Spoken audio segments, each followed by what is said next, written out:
أعوذ بالله من الشيطان الرجيم. بسم الله الرحمن الرحيم. السلام علیکم ورحمۃ اللہ وبرکاتہ. وعلیکم السلام ورحمۃ اللہ وبرکاتہ. سورہ یاسین آیت نمبر 77 سے 83. سورہ یاسین کا آخری سبق ہے. ان الحمد للہ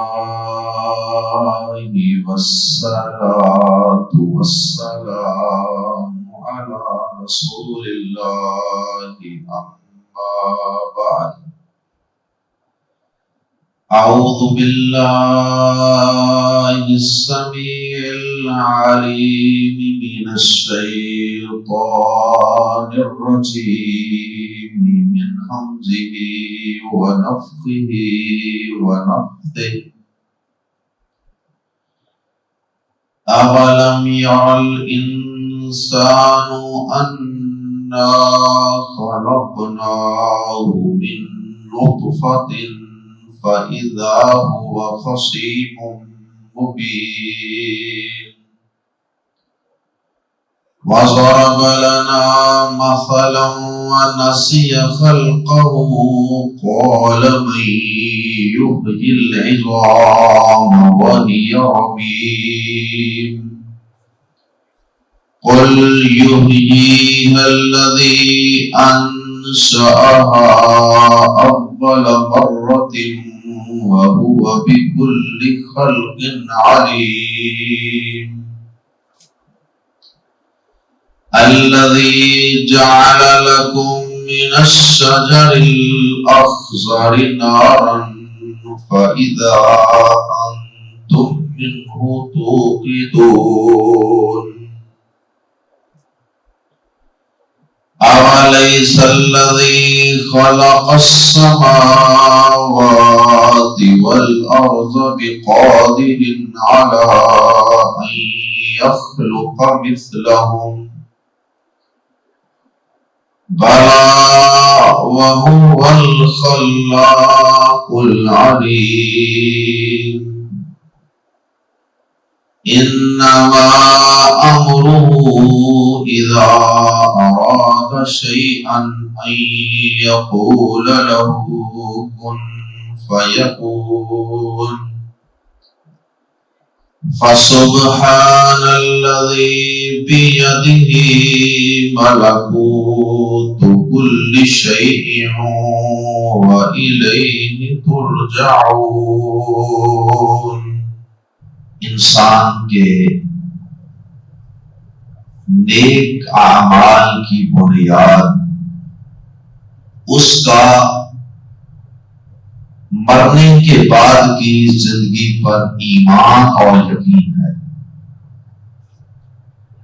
اگر کسی شخص کے دل و دماغ سے یہ عقیدہ نکال دیا جائے تو اس کی زندگی سے سارے نیک اعمال بھی نکل جائیں اور وہ ایک سنگ دل اور ایک خود غرض انسان بن کر معاشرے میں زندگی گزارے گا.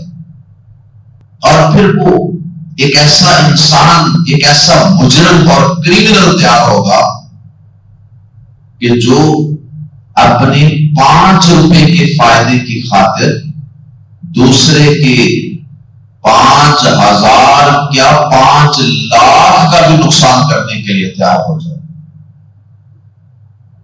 اپنے 150 روپے کے فائدے کی خاطر دوسروں کی جان تک لے لے گا، جان تک دوسرے کی لے جائے گا.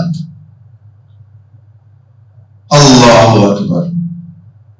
اس لیے اللہ رب العزت نے مرنے کے بعد ایک زندگی رکھی، ایک عدالت رکھی، اور قرآن مجید میں اور بالخصوص مکی صورتوں بار بار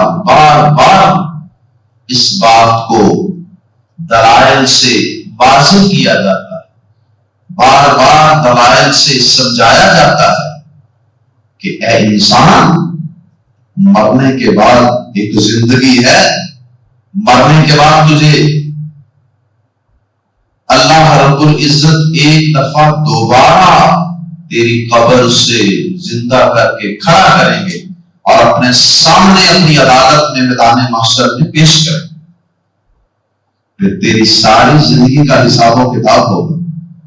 پھر تجھ سے پوچھا جائے گا کہ بتا تجھے زندگی دی تھی کہاں گزاری، بتا تجھے جوانی دی تھی کہاں گزار کے آیا، بتا مال کہاں سے کمایا تھا اور کہاں خرچ کیا تھا۔ یہ سب باتیں پوچھی جائیں گی، ان کے متعلق سوال ہوگا۔ اللہ اکبر۔ آیات زیر تفسیر میں بھی اللہ رب العزت نے حیات بعد الممات ہی کے عقیدے کا تذکرہ کیا ہے۔ حیات بعد الممات کا مطلب ہے کہ مرنے کے بعد کی زندگی۔ آیات زیر تفسیر میں بھی اللہ رب العزت نے اسی عقیدے کا تذکرہ فرمایا ہے اور اس کے دلائل دیے۔ کافر اس عقیدے کا انکار کرتے تھے۔ اللہ پاک نے سورہ یاسین کے اس آخری سبق میں، آخری آیات میں کافروں کی طرف سے اس عقیدے کا جو انکار کیا جاتا تھا اور اس کے لیے جو وہ دلائل دیتے تھے ان کا تذکرہ کیا۔ دلائل تو ان کے پاس کوئی نہیں تھے، بس وہ اپنی عقل کے مطابق عقل کے گھوڑے دوڑاتے تھے اور ان کو یہ مرنے کے بعد کی زندگی ناممکن محسوس ہوتی، دلیل ان کے پاس کوئی نہیں تھی۔ تو بس وہ یہ کہتے تھے کہ جب انسان مر کر ہڈیاں بن جاتا ہے، گوشت ختم ہو جاتا ہے اور ہڈیاں بھی بوسیدہ ہو جاتی، پرانی بوسیدہ گلی سڑی، ذرا آپ اس طرح ان کو کریں تو وہ پاؤڈر بن جائیں گی، تو پھر کس طرح انسان ان ہڈیوں سے دوبارہ زندہ ہوگا؟ تو اللہ پاک نے پھر آیات زیر تفسیر میں 3 بڑے دلائل کا تذکرہ فرمایا اس عقیدے کو ثابت کرنے کے۔ آئیے قرآن مجید کے الفاظ میں پڑھتے ہیں۔ آبا میں واو کا ترجمہ پہلے کریں گے، اردو زبان میں واو کا ترجمہ پہلے آئے گا اور آ کا بعد۔ آبا اور کیا؟ لم نہیں، یرا دیکھا، الانسان انسان نے، اولم یرا الانسان اور کیا انسان نے نہیں دیکھا، انا کہ ہم نے خلقنا پیدا کیا ہے وہ اسے، من نطفۃ ایک نطفے سے، ایک قطرے سے، اور نطفۃ کی تنوین کی وجہ سے ترجمہ کر سکتے ہیں، یہ تنوین تحقیر کے لیے ہو تو ترجمہ کر سکتے ہیں من نطفۃ ایک حقیر قطرے سے۔ کیا انسان نے نہیں دیکھا کہ ہم نے اسے پیدا کیا ہے من نطفۃ ایک حقیر قطرے سے، ایک ادنا قطرے سے، ایک چھوٹے سے قطرے سے، نطفۃ سپرم ڈراپ، اس سے ہم نے اسے پیدا کیا۔ اور قرآن مجید میں اللہ پاک نے اس قطرے کے حقیر ہونے کا اور بھی کئی مقامات پہ تذکرہ کیا۔ اللہ پاک نے سورہ مرسلات کی آیت نمبر 20 میں فرمایا أَلَمْ نَخْلُقكُم مِّن مَّاءٍ مَّهِينٍ، کیا ہم نے تمہیں ایک ماء مہین، ایک ادنا سے پانی سے پیدا نہیں کیا، ایک حقیر سے پانی سے پیدا نہیں کیا جس کی کوئی وقت نہیں ہے، جس کی کوئی اہمیت نہیں ہے، تو اس سے ہم نے تجھے پیدا نہیں کیا۔ اللہ اکبر۔ اب اتنی چھوٹی سی ایک بوند اور آگے سائنسدان بتاتے ہیں کہ میڈیکل سائنس یہ بتاتی ہے کہ اس چھوٹے سے نطفہ اور قطرے کے اندر سے بھی آگے بہت کوئی کروڑواں حصہ استعمال ہوتا ہے انسان کی تخلیق. اس کے اندر مختلف سپرم ہوتے ہیں، مختلف جرثومے ہوتے ہیں، ان میں سے کوئی ایک جرثومہ ہوتا ہے جو انسان کی تخلیق میں استعمال ہوتا ہے. اب اتنی حقیر سی ایک بوند سے اور ایک جرثومے سے جس انسان، اتنے خوبصورت انسان کو، عقل مند ذہین انسان کو ہم نے پیدا کر دیا ہے، جو پھر آگے فضاؤں میں جہاز اڑا رہا ہے، سمندروں میں بڑے بڑے بیڑے اور بڑے بڑے بحری جہاز بگا رہا ہے اور بڑے بڑے ایٹم بم بنا رہا ہے. تو یہ کوئی اللہ تعالیٰ کی قدرت کی چھوٹی دلیل نہیں کہ اتنی حقیر چیز سے اتنا ساری مخلوق میں سے جو اشرف اور سب سے زیادہ عقل مند اور طاقتور مخلوق انسان ہے وہ اللہ نے پیدا کر دیا. اللہ اکبر. چاہیے تو یہ تھا کہ یہ اللہ پاک کا شکر گزار بنتا، اللہ کے آگے جھکتا، اپنی تخلیق پہ غور کرتا، شیشے کے سامنے کھڑا ہوتا اور اپنے چہرے کو دیکھتا، اپنی خوبصورت آنکھوں کو، دانتوں کو، ناک کو، بالوں کو، سارے اعضاء کو دیکھتا، اللہ تعالیٰ کی قدرتوں میں ایسا غور و فکر کرتا کہ حیرت سے ان دلائل میں ڈوب جاتا، ورتائے حیرت میں پڑ جاتا کہ اس رب نے مجھے کیسے پیدا کیا. لیکن ہوا کیا؟ اللہ پاک فرماتے ہیں فَإِذَا، تو اچانک. یہ اذا جو ہے جس کا معنی اچانک ہوتا ہے، عام طور پہ اذا کا معنی ہوتا ہے جب، تو بعض اوقات اذا اچانک کے معنی میں ہوتا ہے. اس کو کہتے ہیں اذا فجائیہ گرامر کی اصطلاح میں. فَإِذَا، تو اچانک.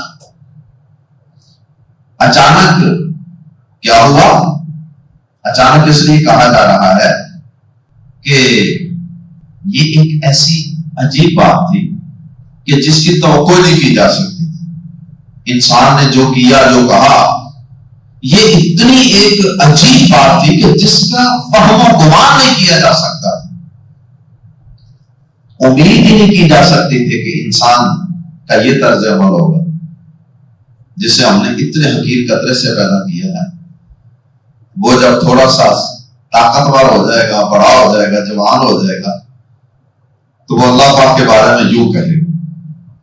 فرمایا فَإِذَا، تو اچانک ہوگا وہ، یعنی انسان خصیم، جگڑنے والا ہے.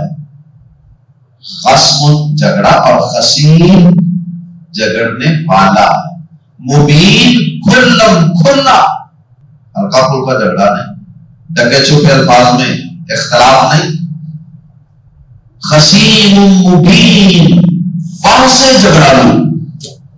فَإِذَا هُوَ خَصِيمٌ مُبِينٌ، تو اچانک وہ کھلم کھلا جگڑنے والا بن گیا. کیسے؟ کیا جھگڑا کیا ایسے؟ جھگڑا یہی کیا کہ لو جی، کیسے مرنے کے بعد اللہ پاک مجھے دوبارہ زندہ کرے گا؟ ممکن ہی نہیں، ایسا کیسے ممکن ہے بھلا؟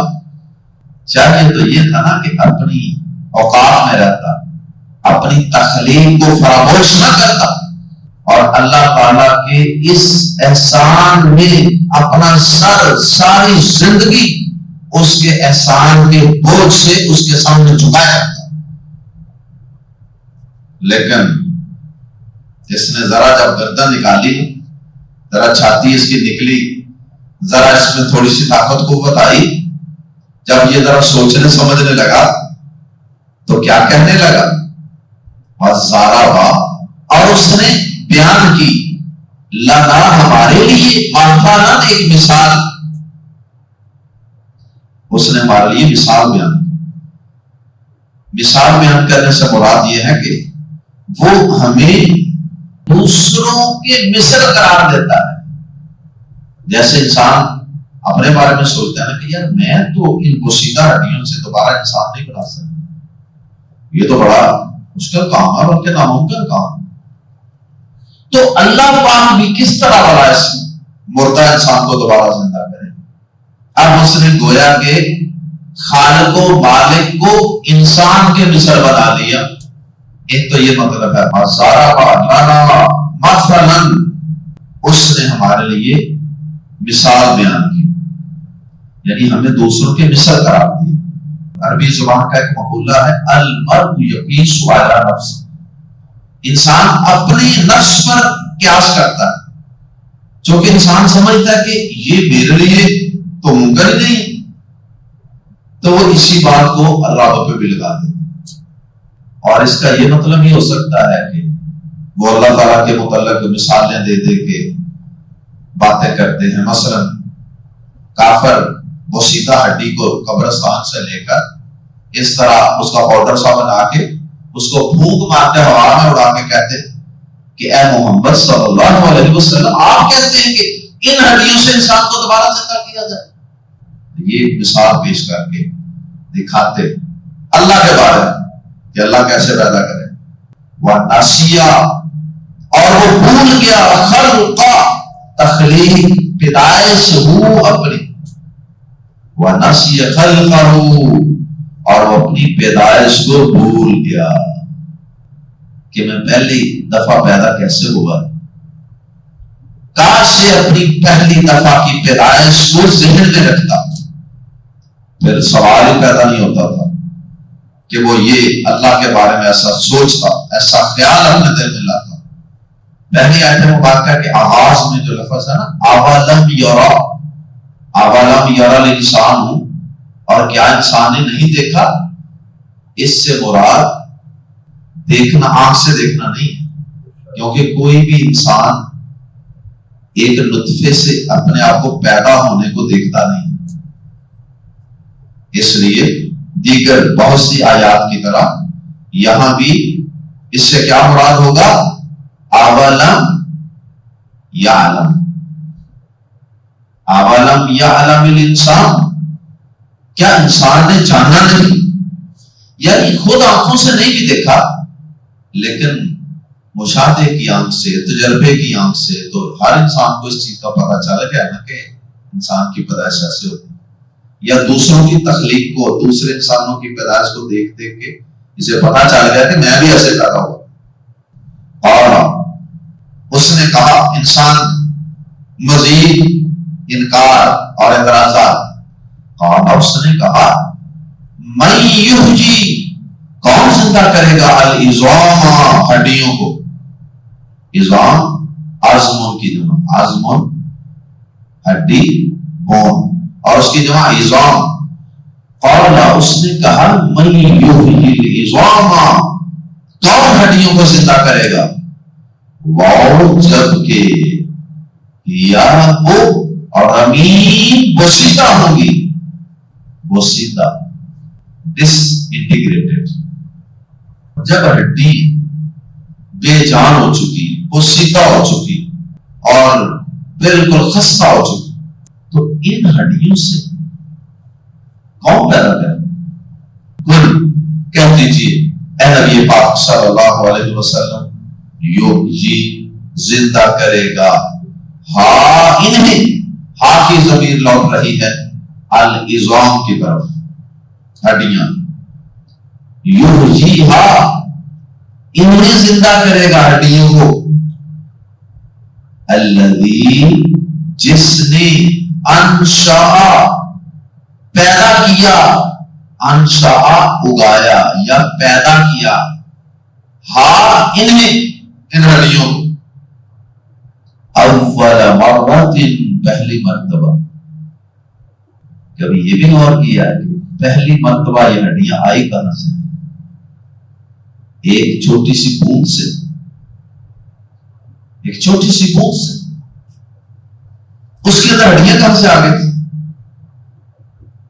اسی بات پہ غور کر لیتے تو کبھی یہ اعتراض تمہارے ذہن میں آتا ہی نہ کہ مرنے کے بعد وہ سیدھا ہڈیوں سے انسان کو زندہ کون کرے؟ ارے بے وقوفو، جس رب نے انسان کو پہلی دفعہ پیدا کیا جب ہڈیاں سرے سے موجود نہیں تھی،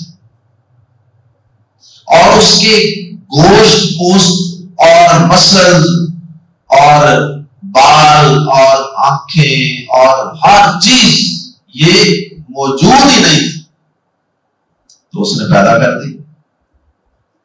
تو جب اس نے پہلی دفعہ یہ سارا کچھ پیدا کر دیا، زیرو سے، عدم سے وجود عطا کیا، موجود ہی نہیں تھی ایک چیز اور اس کو وجود عطا کر دی۔ بلکہ اللہ پاک نے، آپ تو کہتے ہو نا یہ وہ سیدھا ہڈیوں سے کیسے زندہ کرے گا، تو اس وقت جس نطفے سے، جس حقیر قطرے سے تمہیں پیدا کیا تھا نا، وہ بھی مردہ تھا،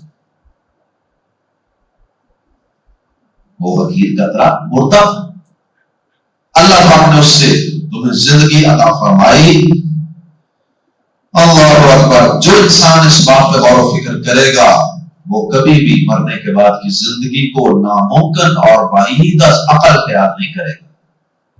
وَهُوَ، اور وہ یعنی اللہ، بھی کو یا کا کل ہر خلق، پیدائش یا پیدا کرنا، وَهُوَ بِكُلِّ خَلْقٍ، اور وہ ہر طرح کا پیدا کرنا، اور وہ ہر طرح کے پیدا کرنے کو علیم، خوب جاننے والا ہے۔ خلق اگر مصدر ہو تو اس کا معنی پیدائش، تخلیق، وہ ہر طرح کی کریشن اور تخلیق کو جانتا ہے، خود جانتا ہے، اسے پتا ہے کہ کون سی چیز کیسے پیدا کی۔ یہ پوری کائنات تمہیں نظر دیا، طرح طرح کی ورائٹی اس نے بنائی ہوئی اس کائنات میں، تو وہ ہر طرح کی پیدائش کو، تخلیق کو خود جانتا ہے۔ اور خلق جو ہے اس کا معنی، یہ اگر اس میں مفعول ہو تو اس کا معنی ہر مخلوق کو وہ خود جانتا ہے، اسے پتا ہے کہ کون کون سی مخلوق کہاں کہاں ہے، کس کس انسان کے کون کون سے اعضاء، کون کون سی ہڈیاں کس کس مٹی میں پڑے ہوئے، تو وہ وہاں سے اکٹھا کر کے ان کو دوبارہ زندہ کر کے کھڑا کر دے گا، اسی نے کیا مشکل۔ جیسے صحیح بخاری میں ایک حدیث آتی ہے، پیارے نبی صلی اللہ علیہ وسلم نے فرمایا کہ پہلی امتوں میں ایک انسان تھا، اس نے بہت بڑے بڑے گناہ کیے، اپنی جان پہ بڑے ظلم کیے، اور وہ دوسری حدیث میں وضاحت ہے کہ وہ کفن چوڑتے، لوگ اپنے مردوں کو، پیاروں کو دفنا کے جاتے، اور وہ ظالم رات کے وقت آتا، قبروں کو کھودتا اور مردے کے اوپر سے کفن کھینچ کر نکال لیتا، لیکن اسے ضمیر تو انسان کا ہوتا ہے، ضمیر نے ملامت کی، اور جب اس کی موت کا وقت قریب ہوا، اس کے دل و دماغ ایک بوجھ تھا کہ میں نے بہت ظلم کیا، بہت اللہ کی نافرمانی کی۔ اس نے اپنے بیٹوں کو جمع کیا اور کہا کہ بیٹا، میں نے اپنی جان پہ بہت بڑے بڑے ظلم کیے، مجھے نہیں لگتا کہ میرا رب مجھے معاف کرے، اگر میں اس کے قابو آ گیا تو مجھے اس نے چھوڑنا نہیں۔ اللہ اکبر۔ اور اس نے کہا کہ اللہ کی قسم، اگر اللہ نے مجھے قابو کر لیا نا، میں پکڑا گیا، تو اللہ نے مجھے وہ عذاب دینا ہے، وہ سزا دینی ہے جو اس نے آج تک کسی کو نہیں دی۔ اس کا مطلب ہے کہ پتا تھا کہ میں نے غلط کی، تو تم اس طرح کرنا کہ جب میں مر جاؤں تو مجھے جلا دینا اور جلا کر پیس دینا، اچھی طرح میرے راکھ بنا دینا میرے جسم، اور پھر اسے زمین کے مختلف حصوں میں، مٹی میں، پہاڑوں پہ، دریاؤں میں بہا دینا، بکھیر دینا۔ جب وہ فوت ہوا، بیٹوں نے ایسے کی، اللہ پاک نے، اب وہ جہاں بھی پھینکو گے، پانی میں بھی پھینکو گے تو بل آ کر اس پانی میں کسی زمین میں جانا نا، پانی خشک کو نہیں ہونا، کسی مٹی میں جانا، اللہ پاک نے زمین کے مٹی کے ذرات کو، مٹی کو حکم دیا کہ میرے فلاں بندے کے ذرات جمع کر دو، میرے حوالے کر دو۔ جہاں جہاں بھی اس کے جلے ہوئے پیسے ہوئے ذرات تھے، اللہ پاک نے زمین کے ہر حصے سے جمع کر دیا اور اسے زندہ کر دیا۔ زندہ کر کے کھڑا کر کے پوچھا، بتا تو وہی ہے نا؟ کہا جی میرے اللہ میں وہی ہوں۔ فرمایا کہ تو نے یہ وصیت کیوں کی تھی؟ حالانکہ اللہ پاک کو تو خوب علم تھا نا اس کے دل کی حالت۔ فرمایا بتا تو نے ایسا کیوں کیا تھا؟ قال اس نے کہا یا ربی، قال اس نے کہا یا ربی خشیتک، اے میرے رب تیری ذات کی قسم ہے میں نے یہ سارا کچھ صرف تجھ سے ڈرتے ہوئے کیا تھا کہ کہیں میں تیرے قابو نہ آ جاؤں، تیرے سامنے پیش ہونے کا ڈر تھا میرے دل میں۔ اللہ تعالیٰ کہے گا اچھا تیرے دل میں یہ یقین تھا کہ ایک رب ہے جو بندوں کو زندہ کر کے اپنے سامنے پیش بھی کر دیتا ہے، حساب بھی لیتا ہے۔ اس نے کہا بے شک اے اللہ میرا یہ یقین تھا اور مجھے اسی بات کا ڈر اور خدشہ تھا۔ اللہ پاک نے فرمایا فغفر له، اللہ پاک نے کہا کہ جا میرے بندے، اگر تجھے اتنا یقین تھا کہ ایک رب ہے جو مجھے پیدا کرنے پر قادر ہے تو جا میں نے تیرے سارے گناہوں پر معافی کا کرم پھیر دیا۔ اللہ اکبر۔ تو یہ بھی ثابت ہوا کہ اللہ کی رحمت بڑی بے حد و حساب ہے، انسان سے کتنا بھی بڑا گناہ ہو جائے اللہ معاف کرنے پر قادر۔ اور دوسری بات کہ ایمان اور یقین اللہ کے آج کی کتنی قدر و منزلت ہے کہ اگر انسان کا یقین ہو کہ رب کے سامنے پیش ہونا اور رب کھڑا کر سکتا ہے زندہ کر کے، تو اس کی اللہ کے ہاں بڑی قدر و قیمت ہے۔ یہ تھی پہلی دلیل۔ اس کے بعد اللہ پاک نے دوسری دلیل بیان فرمائی، فرمایا الذی، کون تمہیں پیدا کرے گا وہ سیدھا ہڈیوں سے؟ الذی، وہ جس نے جعل، بنا دی، پیدا کر دی، لکم، تمہارے لیے، من الشجر، درخت سے، الاخضر، سبز، من الشجر الاخضر، سبز درخت سے، نارن، آگ۔ وہ پیدا کرے گا دوبارہ ہڈیوں سے، وہ سیدھا ہڈیوں سے انسان کو، جس نے تمہارے لیے سبز درخت سے آگ پیدا کر دی۔ یعنی سبز درخت جو ہے اس کے اندر تو پانی ہوتا ہے، اس کے اندر پانی ہوتا ہے، سبزہ ہوتا ہے، اور پانی اور آگ تو ایک دوسرے کی ضد ہے، لیکن اللہ پاک اسی سبز درخت سے آگ پیدا کر دیتا ہے۔ تو جو رب سبز درخت سے آگ پیدا کر دیتا ہے، سبز درخت سے آگ نکال دیتا ہے، تو کیا اس کے لیے تمہیں مرنے کے بعد دوبارہ پیدا کرنا، مردہ کو زندہ کرنا، یہ بھی الٹا نہ زندہ، مردہ اور زندہ؟ تو اگر وہ رب پانی سے آگ بنا سکتا ہے، پانی سے آگ جلا سکتا ہے، تو کیا وہ مردہ کو زندہ میں نہیں بدل سکتا؟ بعض لوگوں نے مخصوص درختوں کی طرف بھی اشارہ کیا کہ جی وہ مخصوص کچھ درخت ہیں جن کی ٹہنیوں کو آپس میں رگڑنے سے آگ پیدا ہوتی ہے۔ بعض نے کہا کہ اس سے مراد یہ ہے، اور اکثر مفسرین نے کہا کہ اس سے مراد ہر درخت جس کو جلایا جاتا ہے، گیلے درختوں کو بھی آگ لگ جاتی ہے، اور کچھ نہیں تو درخت جو پہلے پانی ہوتا ہے، گیلا ہوتا ہے، سبز ہوتا ہے، وہ اللہ پاک وہی درخت کچھ دیر کے بعد خشک کر دیتا ہے، اور خشک کرنے کے بعد اسے آگ لگ جاتی ہے۔ یہ بھی اللہ کی قدرت بھی سے ممکن ہوا ہے۔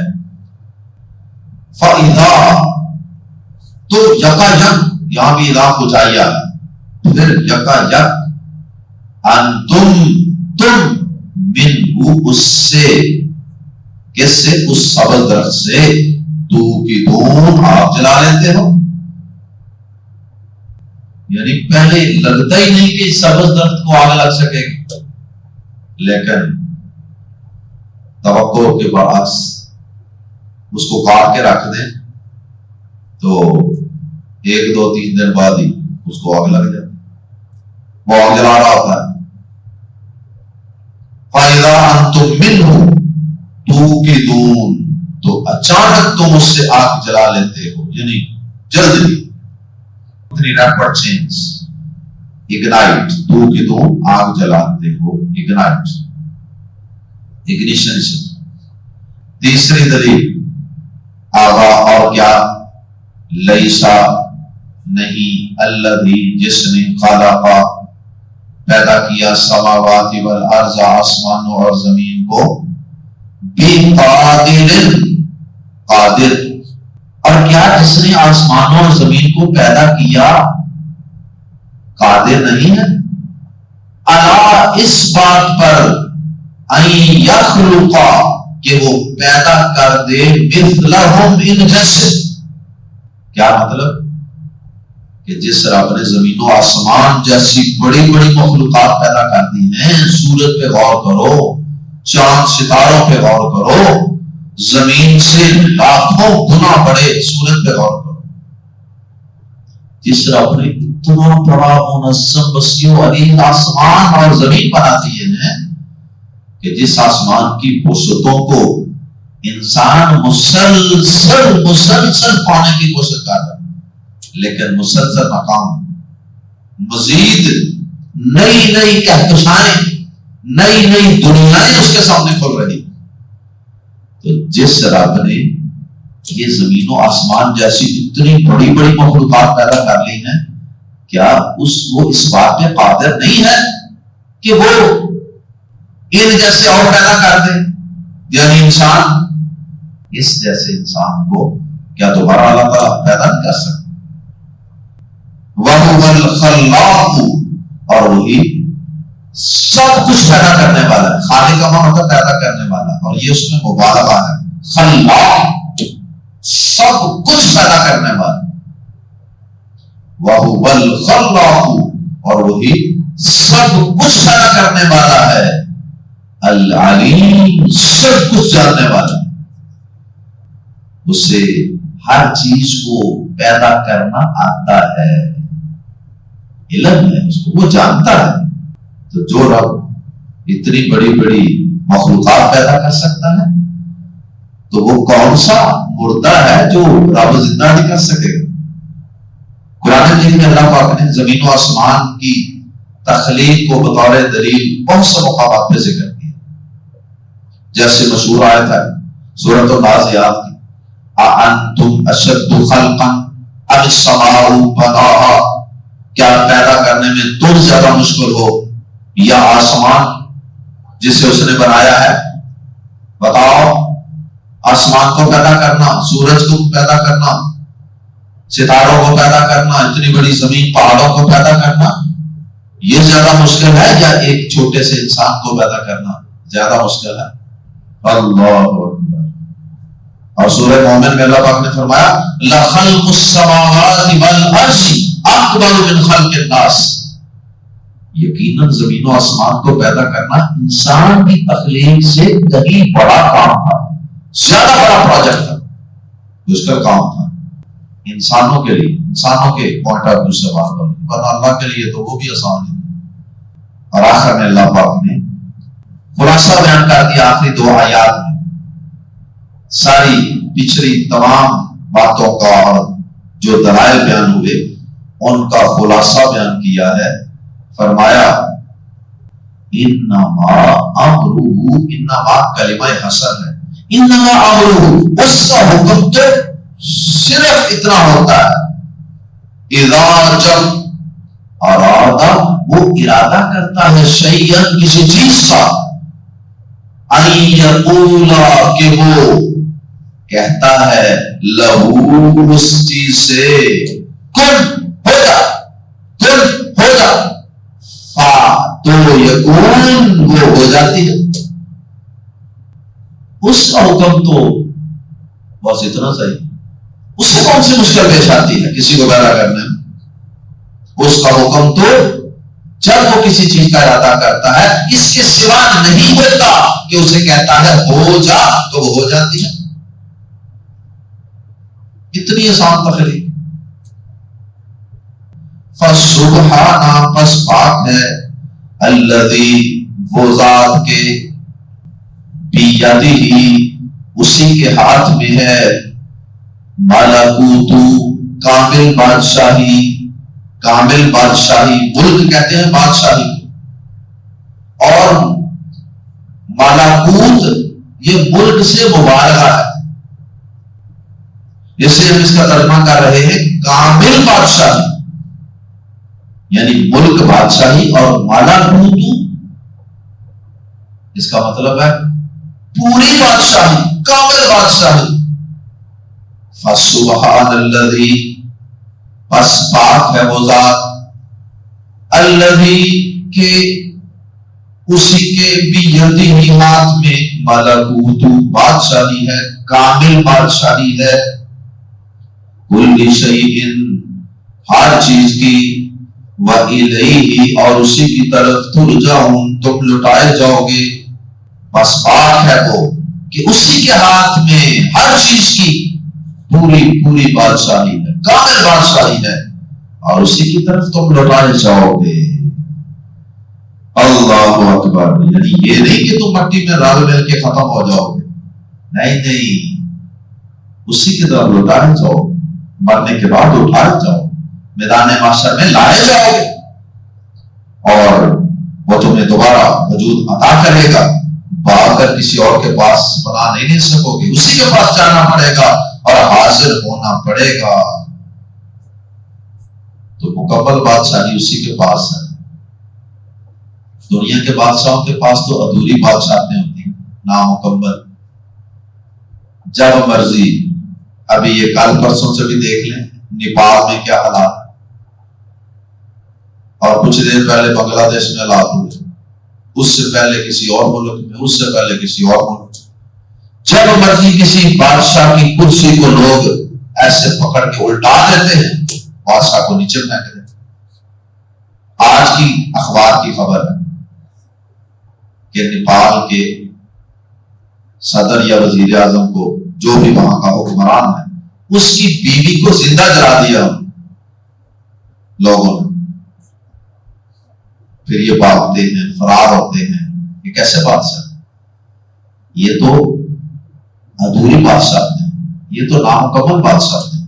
مکمل بااختیار بادشاہ اگر وہ ہے تو وہ رب ہے، اور اسی کے پاس ہم سب کو پیش ہونا ہے. اللہ ہم سب کی پیشی کو آسان فرما دے. اللہ ہم سب کو قیامت کے دن کی رسوائیوں سے اور ذلتوں اور ناکامیوں سے اپنی پناہ میں رکھنا. اللہ مرنے کے بعد کی زندگی پر ہمیں پختہ یقین عطا فرما دے، اتنا پختہ یقین عطا فرما دے کہ اللہ ہمارے اور تیری نافرمانی کے درمیان یہ یقین، یہ عقیدہ رکاوٹ بن کر کھڑا ہو جائے. سبحانک اللہم و بحمدک، اشہد ان لا الہ الا انت، استغفرک و اتوب الیک.